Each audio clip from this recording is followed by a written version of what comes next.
Hey, Spark. Okay, so welcome to the second episode of the ConunDRUM podcast. Took a while, COVID, holidays, all kinds of different things. So these will start popping up more frequently. The second guest that I have is another Los Cabos drumstick artist, Ryan P Gallant. He plays in lots of different bands. His current main projects are Death Valley Driver and Little Cities. He just released, Death Valley Driver just released a side project called Graves of the Abyss. Check it out. It's really good. Really good album. I really enjoy it. I enjoyed all of them, actually. So yeah, he's a monster player. Super cool guy. We'd never actually met or talked any significant amount before getting together on the podcast. So it's kind of a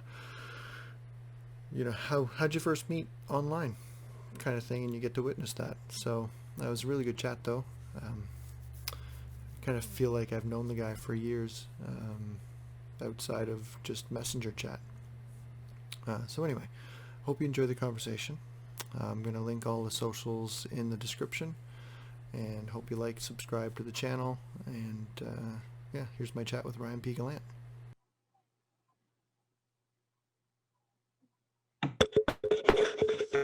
Holy frig. Hey, what's up?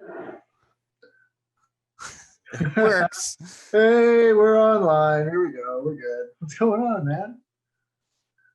Oh, very little, man. Just normal dealing with tech bullshit just to start things off, I guess. Yeah, no, we said, fuck it. This is going to work. We're going to do this. So here we are. Dude. Sir, I'm going to try to get this ring light that's somewhere that doesn't make me look like a freaking ghost. Yeah, I've got one, and with all the Windows problems I was having, I just didn't have time to set it up. So I just turned on. We got some good lighting in here, so I just went with that. So this seems to be better than what I had before, so I will take it. Oh, right on. Yeah, I'm not so worried about the video. It's more about having a chat, brother. So we'll see how this goes. I mean, the last one was the first test run, and then this is sort of a test run again. Like, it's eventually I'll get good at doing it. So whatever. It is what it is. Hey, man, that's half the fun, right? Yeah. So first question, what is the P in your name, man? Dude, there's literally like, actually, it's funny you asked, because this week has been pretty interesting. In Summerside, there's like at least 100 Ryan Gallants. I'm not even joking. Yeah. And so, prime example, there was an RCMP bust like 3 days ago where a Ryan Gallant got caught with like an ounce of meth and stuff. And I'm just like, I'm Ryan P, man. That's not me. Like, it's not me, brother. You got the wrong guy. Did exactly. they actually come to you? Like, no. It's just like, okay. I have a lot of friends. So like, how old are you again? Don't worry, I won't ask that question. No, I know how old I am. So. Yeah, there's just a lot of us. And growing up in school, there was a guy that I actually went to high school with. We had the same birthday. Our mom's names are the same. It's just, I had to be Ryan P because I was in his classes. So right. It worked out for me. Yeah, it's great. It's a good brand. I like it. And especially with your site, like your production with the RPG. Man, that's gold. Yeah, you can't beat that, right? Right? There's so many meanings behind that. It's great. Exactly. How you doing, man? I'm doing pretty good. Just doing the 9 to 5 during the week, and then trying to get this podcast thing back on the roll, since I don't know about, like, you're in Prince Edward Island, so in New Brunswick we're all in the orange phase for the COVID, so we can't have anything outside of our own household bubble, right? So oh, really? Even like Sean lives in Moncton, so he can't leave Moncton. But then even Jack and I that are in the same city, we can't get together to jam out new stuff because we don't live together, right? So we can't even do that now. So I gotta find other ways to do things, right? So here I am. Yeah, we're a little spoiled here, I guess. We're kind of separated from everybody, so we can kind of do our own thing, which is kind of nice. Yeah. So what are you guys? Do you guys have like a color phase or anything for the COVID thing? Or?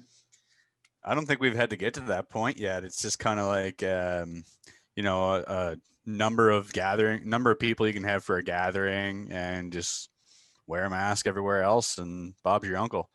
Awesome. Well, that's good, man. Like, I mean, as far as the rest of the country goes, Atlantic Canada is doing, better than the rest. So, I mean, we just got to keep on doing it until everybody gets vaccinated, and then go from there. Like, hopefully, it'll get back to a normal where we can play shows and do this in person. You know what I mean? Yeah. Yeah, it'd be a lot cooler to actually, reach through the screen here and shake your hand as opposed to, Yeah. digitally doing it. Can't even do a fist bump. Like, yeah. You can fake it. Yeah, there you go. So when did you start playing music, man? Oh God.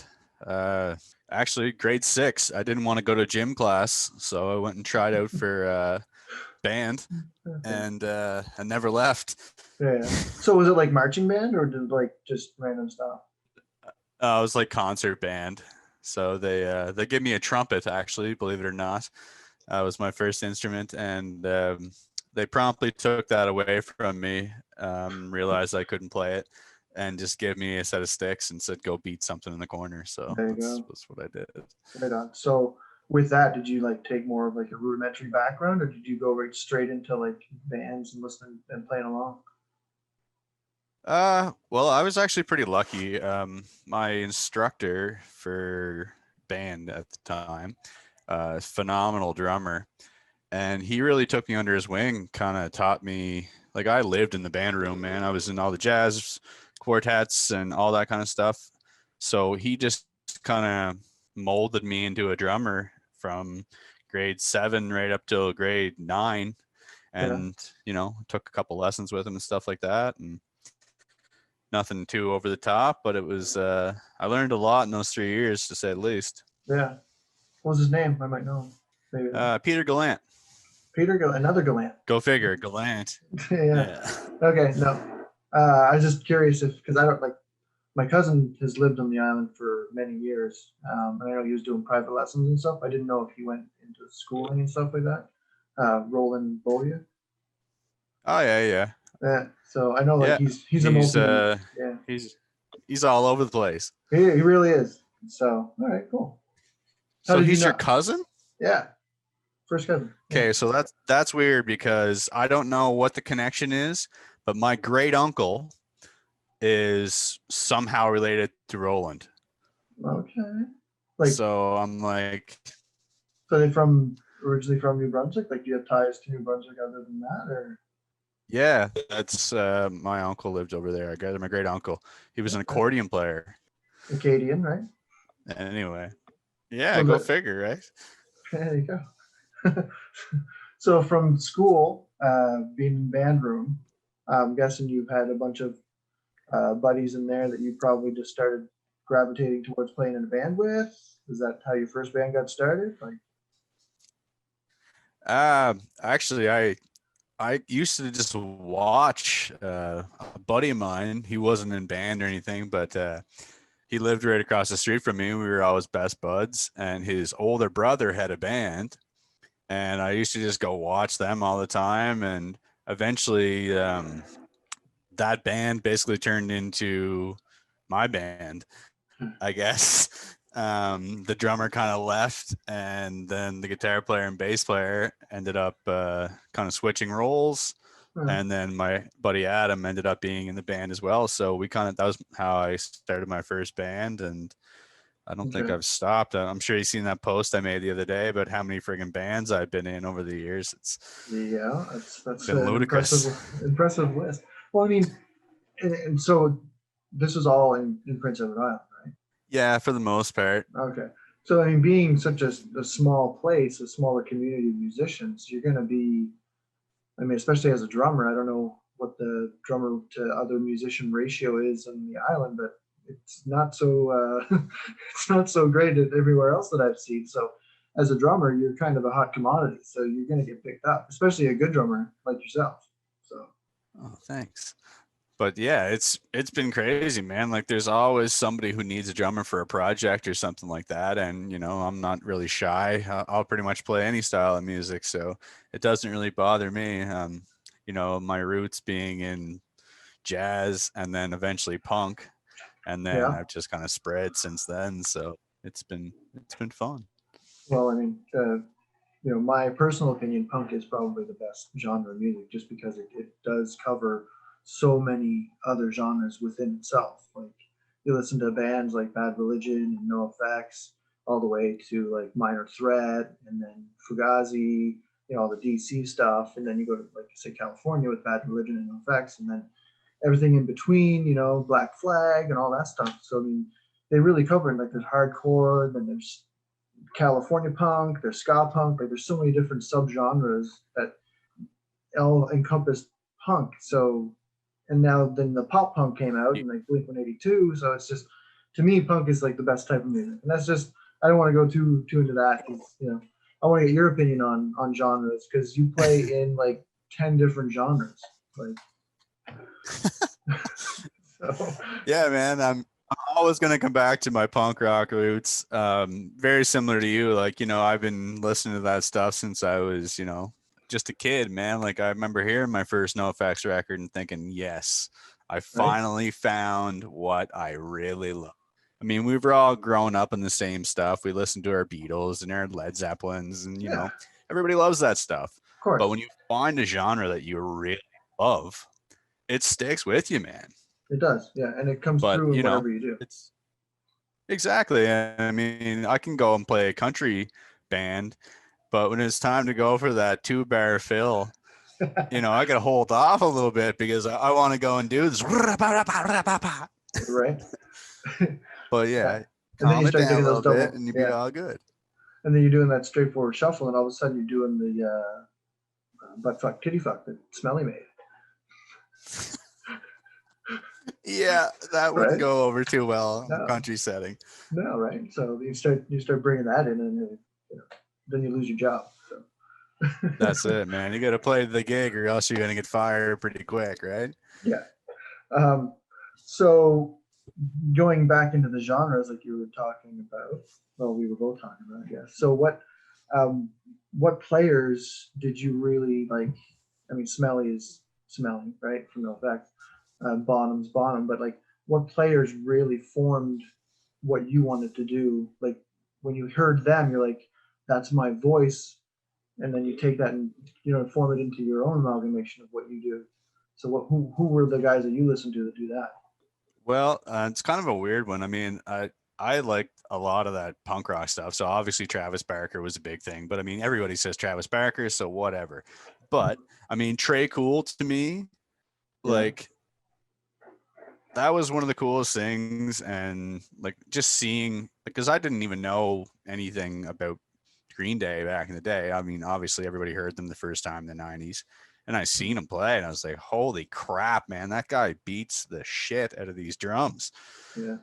And I was, and then I seen guys like Bill Ward, and I'm just like, oh. So I mean, I took a lot of influences from a lot of different styles of music to kind of build my style, but I was always been infatuated with guys who hit really hard, but only when they had to. Yeah. And, it was just kind of that thing. I took a lot of that, and then I just made me more of a dynamic player to watch these guys beat the crap out of the drums. Yeah. Oh yeah. I've always been drawn to the heavy hitters like, Bill Ward, Bonham, Dave Grohl. He belongs behind a kid. That's just my opinion, but hey, I'm not going to touch that one. Right. Guys that I've been listening to a lot lately is like Joey Castillo, who went from Queens of the Stone Age, or Danzig, Queens of the Stone Age, and now he's with Zach Sabbath. And if you love Black Sabbath, you've got to listen to Zach Sabbath. It's like unbelievable. Oh, I'm a big fan of Zakk Wylde. I've seen all that stuff. So Max Sabbath, check that one out. Yeah, we're thinking about doing something similar to that too, right? Like everybody's just like remembering how good Sabbath is, right? And then listening to what they were back in like the 70s to listening to how things are recorded and production values now, like it's just so much bigger. Like it can be so much bigger, and It's that's crazy. yeah. So it's awesome. Yeah. Yeah, man, that's fun stuff. I mean, and then you know, you can go off. I could sit here and talk about drummers all day, but I mean, like, you know, I like all that rock stuff too. But then I'll put on like a Vinnie Colaiuta track, Right. and I'll just be like locked in. Like, how is he even doing this stuff? Yeah. You know, I like, still have Dave Weckel's Back to Basics on DVD. That was like when I started. My brother was also a drummer. Um, he was like, "You want to learn? Learn this," and he handed me the VHS of it. So that was my first like drum teacher, was watching Dave Weckel just destroy the drums, and like technically, you know, you can't get any more technical than that guy. no, man, that's Which even over the top for yeah, guys like any of the jazz guys just watching them. They're like, oh, yeah. So you've got Sleepy Driver, no, Graves of the Abyss, which is the new one, right? Death Valley yeah, Driver and Hidden Cities. No, I'm Little messing this up. Cities. Little Cities. That's the one. I was listening to them. I Yeah. listened to a bunch of them yesterday, and they all like have such nuance to them, like as far as the playing, and you nailing each of them, like different genre wise. Like, because one's a death metal band, one's like a hardcore band, and then you've got this radio pop punk kind of thing. So, and I know you're nominated for a couple of awards on a couple of them. Like, Yeah, how's we're going that? against each other, Yeah, which is kind of weird. For rock recording of the year, my death metal band and my pop punk band, or pop band, I guess. yeah, Um, so and then I mean at the same time I'm playing drums right now for an artist called Rachel Beck, and she's like a just a heartfelt soul singer, and like yeah. pianos, bass, and cello, and myself, and she's up for like 7 awards. So it's like I'm all over the map with this kind of stuff. So Yeah, it's just kind of fun, man. Like this, just be able to hang out in all these different genres and you know just yeah. play drums. That's what it's about. So, so being a guy of many hats, do you wear a different hat for each project? Oh, absolutely. Yeah, Yeah, it's you got to play your role. One of the biggest things I guess for me lately has been incorporating the electronics into the drums. Um, it's become pretty much essential for all these projects because we're playing with backing tracks, we're playing with a click, in live situations, and triggering different samples to bring you into different sections of songs. I wouldn't be getting these gigs if I wasn't doing that. It just makes things a lot easier for the artists. yeah. So that's something that I've never gotten into. Something I kind of want to start getting into, but I don't have the means to do it at this point. Um, so for an up and coming drummer, for a new drummer that's coming up, like learning to play and learning wanting to get gigs, how important is that? I think at this point, if you are an up and coming drummer and you're not playing live to a click, you just need to learn. Like I mean, this personal preference. Not everybody wants to do that, Mhm. but I find it's if you're trying to get a gig, basically, these songs most of the time are already written, and people are going to go out and they're going to want to play them how they're written. So Mhm. if you're not locked in that whole song, chances are the songwriter is going to look at you like you get 5 heads, right? Right. So I find it just kind of keeps me consistent. Like in that, like as far as a click track, but like the electronic elements, like the triggers and all that stuff. Like, because the drummer Yeah, is no that's longer just the that's a whole drummer. new world. Yeah, Yeah. I'm basically an MD back there. Right. So you're setting off sections of songs and parts of the show, and we're only scratching the surface with this stuff too. I mean, it's going to eventually get to the point where I'm running my entire show off Ableton. But I mean, as of right now, it's just I'm using the triggers and the sample pads for the bulk of what I'm doing. But Yeah. it's definitely been a large learning curve, and it's been a lot of fun. I've only been at it for about 2 years now, so it's Yeah. I wish I got into it sooner. Yeah. Well, I mean, hindsight's 2020, and so was Of last year. course. Ah, So being like, again, like with Prince Edward Island, like you got all those different projects that you're doing. Like, how is the scene in Prince Edward Island? Because I know like my cousin plays with Corey Gallant, and okay. so you've got your projects and that new project that you're working on with that female artist. So how is that scene, like community of musicians in Prince Edward Island? It's pretty vast, to be honest with you. I mean, there's so many subgenres and different areas of the music scene on PEI. I mean, everybody thinks of PEI, you think of the fiddles and the bagpipes and all that kind of Yeah, garbage, right? But yeah, I mean, I can sit here, I can name off, 70 different bands that are doing completely different stuff, like rock artists, there's punk artists, there's metal, there's gospel, there's roots, there's country, and it seems like a lot of the same players are kind of mixing and matching. right. So it's kind of one of those things where everybody in the scene Hmm. is helping each other out. Because I mean, like right now, I'm doing about 10 different recording projects with about 40 different people, but those 40 different people are probably all in about 20 bands, Right. and With we're all different in bands variations. together. Yeah. Exactly. Yeah, it's we just want to continue to play, and everybody kind of just has their own ideas, and the fact that we can all kind of work together in such a small place that you can do that and you get a name for yourself. Mhm. It's just the way it is. It's fun, man. Everybody just wants to contribute and write music, and I think we have a really good scene here, and we're lucky to have Music PEI too, because they fund a lot of this stuff for us. Yeah. Um, even just little things like being able to, they'll give you a couple grand or something like that to go work with a producer. Like, Yeah. We have Music New Brunswick, so very much on the same playing field. Like they do a lot of that type of stuff. Um, we have, I don't know, is it a paid membership like it is here? yeah, I think I don't know, it's under $100 a year or Yeah, I something think like it's that. But I mean, like $50, something like that. yeah, but I mean, it's totally worth it. The amount of opportunities you get, and just Mhm. the content that they can provide you is phenomenal. So Yeah, they're a big help. So the awards that you're up for is the Music PEI awards. yeah, for this Okay. year, yeah. When is that? And are you guys setting up like little pocket showcases like they did here in New Brunswick? I think it's in February. I actually got to play a showcase for it. We're doing like live streaming showcase kind of thing. So I did one for Rachel Beck there the other day. Hmm. Unfortunately, we couldn't do it for Little Cities because our bass player is actually in Halifax at the moment, Oh becoming a no. doctor. And with the bubble closed, it's just Yeah, kind of like, yeah, can't get sorry, out. man. You must But have a fill-in that could do it for you. oh, we've got all kinds, but we just don't want to do. Yeah, I hear you. I understand that. Yeah. Okay. So, but then with the other project that you're nominated for is with Grave to the Abyss. Yeah, that's. I don't think we'll be doing any showcasing with that. Not for everybody.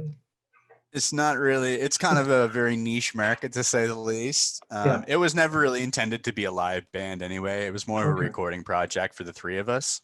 Right. And that's the other thing too. If we were to play live, we would need another guitar player and a bass player. So, Right. Okay. you know, Uh, it was just fun.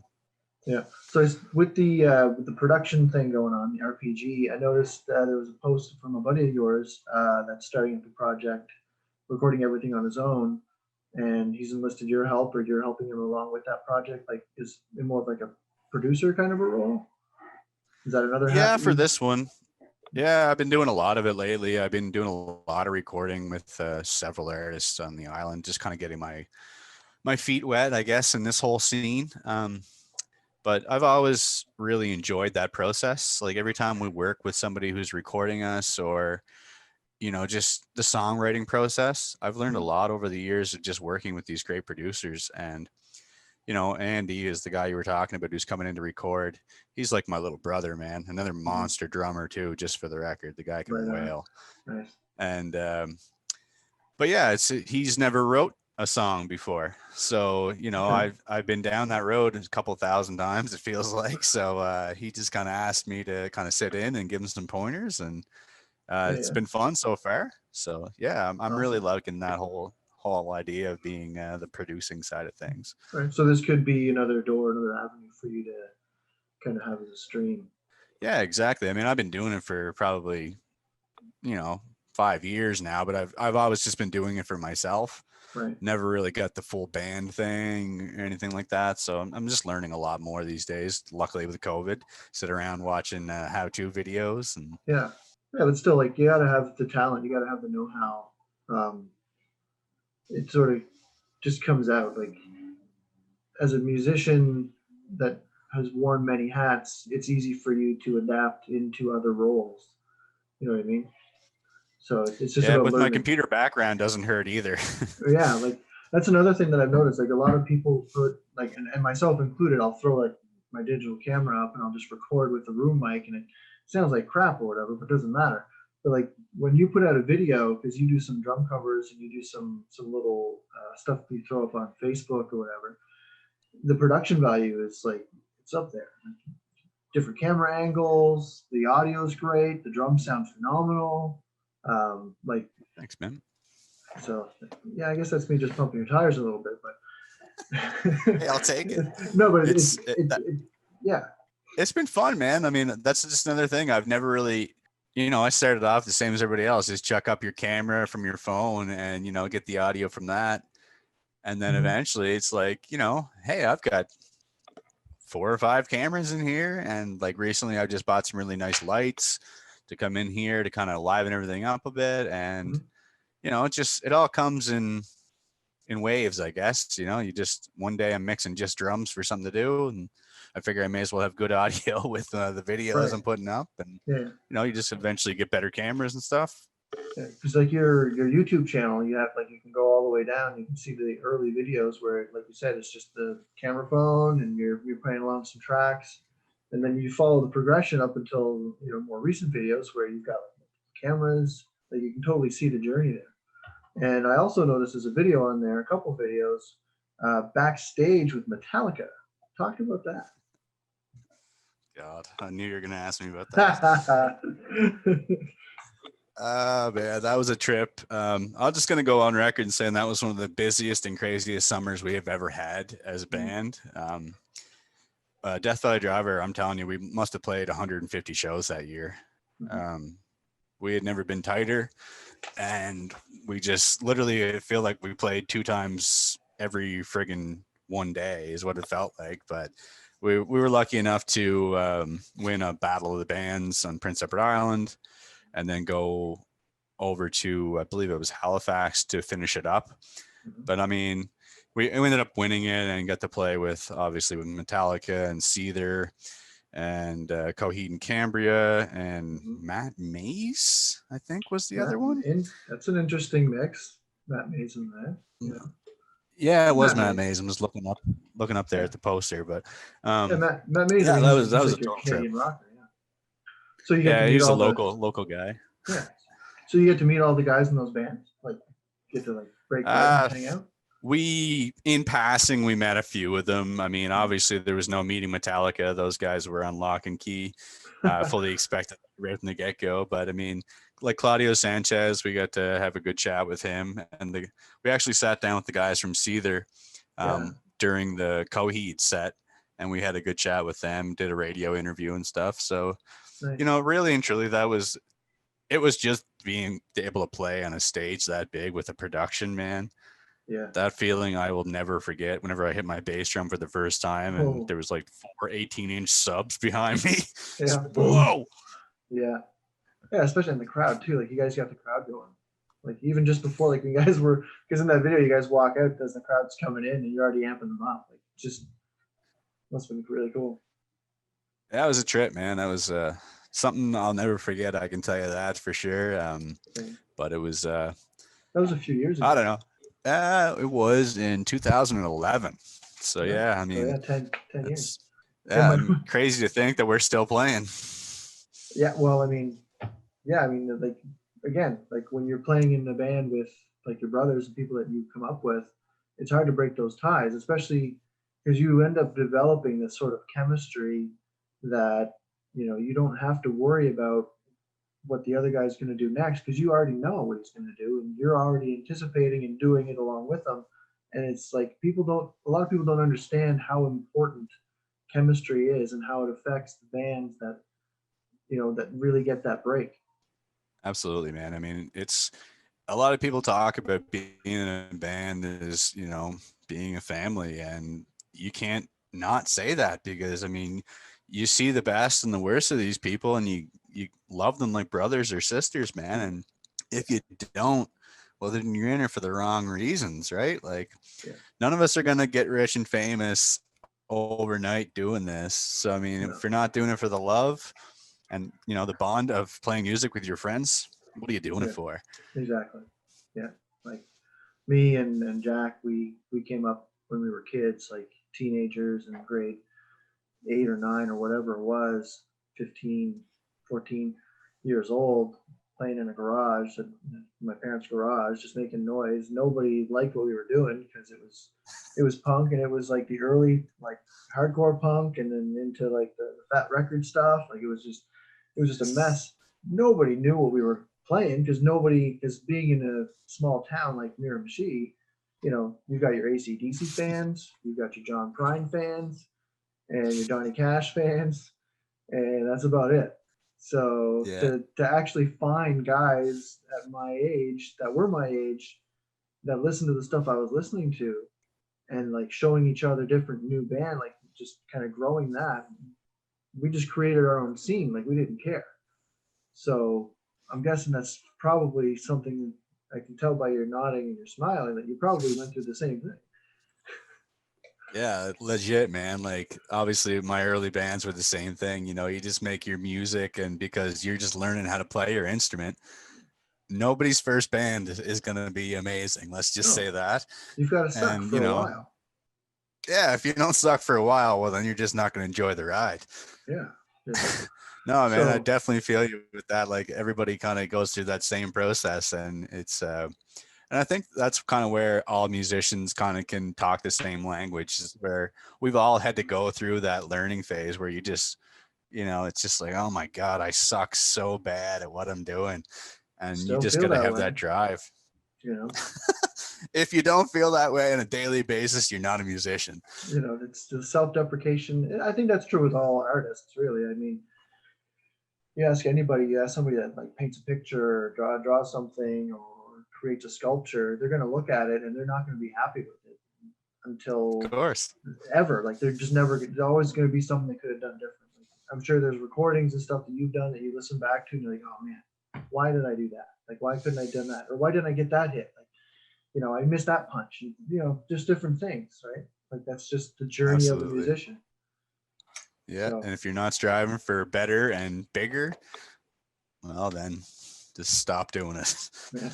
And I don't want to put you in the hot seat, but what recording, what project are you like the most proud of? Like when the work that you put into it. So it's nothing against each of the projects or the people in the project, but you yourself, what's the one project that you did that you were like, man, I got that. Whew, that is putting me in the hot seat, isn't it?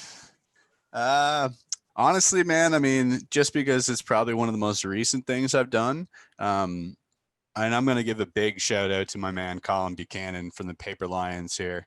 He is the producer that does all the Little City stuff. I mean, I've been proud of pretty much every recording that we put out of all the bands over the years, but the Little Cities record that we just put out, the production value and the performances by everybody, it was just so stellar. Like, I sound like a dick saying that, but I mean, like, Not at all, man. everything just, it clicked and it was well done. And Mm-hmm. there wasn't any sections where I'm like, oh, why did I do that? Right. Or how come this happened? It was just, wow, this is what we wanted it to sound like. So, yeah. So with the writing process, I'm guessing like clearly writing processes in different bands is going to be vastly different from one another, just because of the people that are involved. So what is your process in those bands? Like, do you get the songs in advance and listen to them, dissect them, or do you prefer to like just to walk in the room with show me the riff and then do it? Well, luckily enough, well, I shouldn't say luckily, with COVID now, our process has changed a bit. Originally, you know, we do the classic, everybody get in the jam room, we sit down, do you have a riff? Do you have a riff? Do you have a riff? Let's jam it out, see if we can take those and kind of build it together. But with the COVID thing, it's kind of been just like, hey, I have this riff. I threw some, you know, garage band drums over it just to keep a beat. Delete those and play what you want over top of it. And then we'll just kind of mix and match it all together. And really and truly, that is probably the easiest way for me to do it, because everybody knows roughly what they kind of want for drums. And then as long as you're sticking to that similar beat, because there's nothing worse than a guitar player saying, hey man, do this, ba ba boom ba ba da da da. Beat that shit. Yeah, no, luckily I haven't had that. Yeah, so because myself, I prefer to just in the moment, like you say, like when that's my favorite part of being a musician, is getting in a room. Like, don't get me wrong, I love playing live. Playing shows is awesome. I can't wait for that to happen again. Especially for me, the biggest part in that is going to the venues and getting to meet the other people and hang out, you know, all that stuff. So as far as being like, I put the shows separate than being in a room and woodshedding and creating something out of nothing. Like that's organic. You gotta love that. Like that something from nothing line is just so true. You come up with it. It wasn't there before. You made it, and then it's available, and other people get to hear it if you're lucky, right? Yeah, man, you can't beat that feeling, just being in a room with somebody. And, you know, even when you go to a jam and somebody's like, you're done playing a song and you're like, hey man, what was that? That was cool. Yeah. Oh man, we just wrote that right now. We just played. We just did that. Yeah. Yes. So do you set up like I do it all the time. Nobody else has access to it, but I always set up a camera in the jam room, hit record. Then the guys show up. It's already rolling. We just set up our instruments. We start playing, and then I'll dissect it later. I'll chop it up into bits. Like, okay, this was a cool part. This was a cool song, or this was a song that we had sort of already worked on, but you know, I did this differently in this take, and then kind of it helps the formation of it. Is that something that you've ever done? Like, is it something that you do at all? Yeah, actually, I'm really bad for it. The guys get pissed off at me because I have it. Luckily, we'll set it up and I have it all. My board goes directly into my computer. Yeah. So it records everything, multi-track. And then I have all my cameras around here for the drum video. So I'll just chuck a couple GoPros up in the corner. And basically every jam we have is like a live stream with good audio, right? So, and when we're playing to a click, then like you were saying, if there's a section of that song that we played a couple times that shit the bed, pardon my French, then you can kind of cake it from the other one and build it out and say, all right, here's what we actually wanted it to sound like. So it's great for the songwriting process to be able to do that. And I mean, there's nothing more valuable than listening back to yourself playing and dissecting your own playing.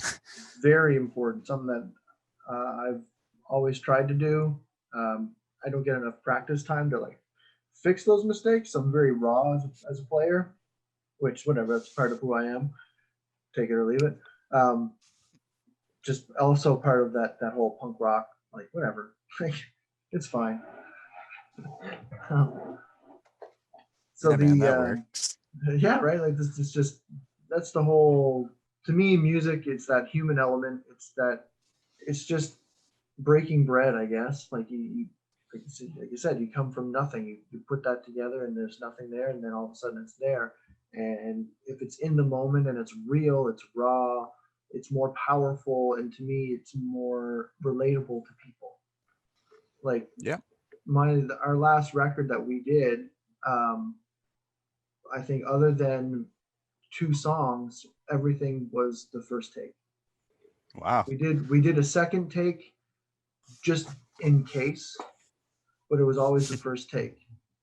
And then there was one song that I played it my part one way, and then I kind of had an idea.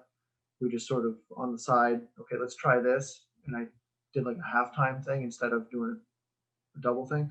So I guess what I'm getting at is just that initial go at it, the energy, because I'm big on energy and performance.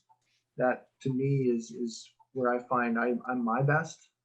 Um, how how is that in your mind? Like, where do you come from when you're recording? Do you prefer to punch in and like do multiple takes of something and piece it together like you do with your practices, or is it like a hit record, let's do it? Honestly, it depends on the project. Yeah. For me, it's like if I'm doing a speed metal thing, yeah, there's going to be times where I slip Right. up. So I'm going to probably have to come in and punch in a chorus. But I Mhm. mean, if I'm doing a nice ballad or something like that, there's got to be some give and take, whether you're playing to a click or not. You can't be, you're not going to lock that to the grid perfectly because it has to have some feel to it. Right. And same thing with punk rock. If you're playing punk rock and it's perfectly aligned beat splice to that beat, you kind of lose some of that punk feeling, right? So Mhm. you got to have the give and take. And I find if you do a full take of a punk song, you're going to get that organic feel Mhm. of, yeah, man, this guy was into this track and it worked out perfectly. Yeah. But if you're listening to say a Dream Theater song or something like that, that's, 15 minutes long, chances are that's not one take. Probably not. Yeah. um, I did make some notes. I think I kind of hit a lot of the notes that I had. I think this is really cool. Like you and I have not had conversation other than the brief messenger chat. So I'd Yeah, like, man, this is great. I think this is awesome. And like, I feel like I've known you for a while. Um, thank God or the creator or the whomever. I don't know why I say thank God. I'm kind of not into that whole thing, but I guess it's just what people say. I don't know. Like thank the whatever. Maybe that's a new thing. I'll hashtag that. Thank the whatever. That's a new one. 2021. Um, no, but like you're a Los Cabos drumstick artist, as am I. That's sort of where I've started to meet more players. I never thought I would ever get an endorsement deal. I just kind of tried. I mean, I love the product, so I was like, I'm going to try for it. And luckily, it worked out. And through that process, I've been able to make connections with other drummers, such as yourself, which is awesome. But I know you've got a couple other endorsements that have come your way. Talk about those. Sure. Whatever. I'm with Los Cabos too. I mean, and Yeah. like you say, I'll touch on that first because that's, you know, like you said, man, it's just such a good family. And, Yeah. the guys like throw it up to Phil and Steph, man. Like Love them. those are the best people, man. Yeah. Like they'll do anything for you. And, and so many great drummers. And, it's just cool to say like, man, me and you are on the same roster as like some Yeah. of the Right. best drummers in Dude. the world. Yeah. And they've got such a Like, gamut of different styles that are endorsing the product. Like, it goes yeah, from man, like it's crazy. jazz, contemporary, instructors, independence to country, to rock, to punk, to metal, to death. Like it's the whole thing. It's all over the place, man. Does it all. But yeah, it's just really cool company to be with. I really obviously we love these products. I mean, I tell everybody who's a new drummer, this keep breaking sticks. We can guarantee you're not going to break a 5A red hickory. There you go. Good luck. But yeah, man, Los Cabos. I've been lucky enough to have been working with Attack Drum Heads. Really great products, some really cool new stuff coming out this year too. I'm actually going to be making some videos here in the next couple of weeks with kind of showing up some of their new products, which is going to be fun, to say the least. There's the segue. Yeah, there it is. And as well, I am with Murat Drill Cymbals. Unfortunately, due to COVID, things coming out of Turkey, it's been a really slow year with them. Yeah. So I've been unable to get some products, but that's hopefully turning around really soon, and I'll get back to playing with all those beautiful cymbals again. Kind of miss it. Yeah. And I know you're not endorsed by Pearl, but you play pretty much all Pearl all the time. Yeah, I do recently. I've been all over the map with drums, but I pretty much found where I need to be now with the Pearl drums, and been in talks with a couple other companies at the moment. I won't release any name drops there, but I'm hoping to add a few more things onto my roster here for endorsements this year. So Awesome. All the best. That's amazing. I mean, thanks, man. cream rises to the top, and people. Yeah, it's fun stuff. Right on. So I think we should probably. It's just call easy our to do whenever you love the products, man. Yeah. Well, yeah, exactly. Like I played other sticks. Like I don't have any other endorsements. Not sure I'm into like looking into it just because I don't have enough content and I'm not a big enough name to actually draw attention like that. But as far as like those drumsticks, man, like I played other brands and they just don't cut it the way that these do. Like I get that. it is what it is, and they're Canadian made, and like the family, like Phil and Steph, like I follow them, and we communicate like almost daily on social media, and I'm guaranteed that they communicate with a lot of the people on the roster just daily, just because they love what they do and they love the people that are involved in their product. Like they're fantastic. Can't I'm hoping to be able to once all this COVID stuff, since they're only 2 hour drive from here, try and set up some sort of meet where we can all kind of come together and show up on their doorstep and just be like, we fucking love you guys. You know what I mean? We're here. We're here. And then maybe, I don't know, down the road, we come up with some sort of drum festival, like a Los Cabos drum festival. Just have a bunch of drummers from the roster just, play shows. That'd be great. I like it. We need to talk about that further. I got all kinds of terrible good ideas. Anyway, so yeah, we should probably cut her down, and we've been talking for close to an hour. I don't want to take too much more of your day because I know you've got other things you got to get to doing because you're laying down some more stuff. So you're a busy guy, so I don't want to take any more of your time, man. All good, brother. I had a blast. It's been great. Like you said, we've never actually got to talk before, so this is it's been awesome, man. I love talking drum stuff with everybody. So having somebody else to talk to about it, it's nice. It's great. Appreciate your time. We're definitely gonna do it again. I'll hit you up, and yeah, man, take care. That was my conversation with Ryan P Gallant. Definitely gonna do it again. He and I think we hit it off really well.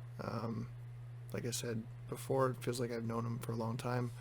And funny story is after we had our conversation, we find out that the uncle he made mention in the podcast is actually related to me as well. So so we may be actually like legit related. So anyway, more on that later maybe. We're definitely going to have another chat again soon. He's a very busy guy. He's got lots of different hats that he wears. He's getting into doing more producing and stuff like that. So anyway, check him out. Super cool guy, and hopefully the next podcast will not take as long as the gap in between the first and the second. Definitely going to be making these more regularly. So anyway, till the next time, take care, stay safe, do all the physical distancing and wearing the mask and all that. Basically just be safe, be kind to one another. All right, ciao.